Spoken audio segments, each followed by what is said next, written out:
আর মাত্র কদিন বাদে রায়গঞ্জ বিধানসভার উপনির্বাচন অনুষ্ঠিত হবে। এই উপনির্বাচনে এবারে বিজেপি প্রার্থী হয়েছেন মানস কুমার ঘোষ। মানস বিজেপি প্রার্থী হতে দলের অন্তরে তৈরি হচ্ছে ক্ষোভ।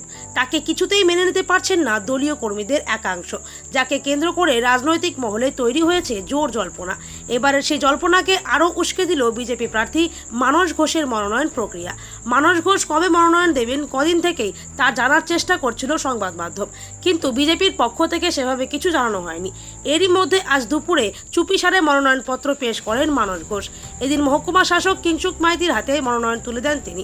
কিন্তু প্রশ্ন উঠছে, চুপিসারে কেন মনোনয়ন দেওয়া হলো, কেন সকলকে জানানো হলো না, কেন কোনো রকম আরম্ভ লক্ষ্য করা গেল না? দলীয় কর্মীদের বড় অংশ তাকে মেনে নিতে পারছেন না, সেই জন্যই কি এমন সিদ্ধান্ত? যদিও জানা যাচ্ছে তিনি আরও 3টি মনোনয়ন পেশ করবেন, তবে আজকের মনোনয়নটি ছিল প্রধান, তাই মনোনয়ন ঘিরে বিরোধীরাও সুর চড়াতে শুরু করেছে। বাক্সের কতটা প্রভাব পড়বে, সময়েই তার উত্তর মিলবে।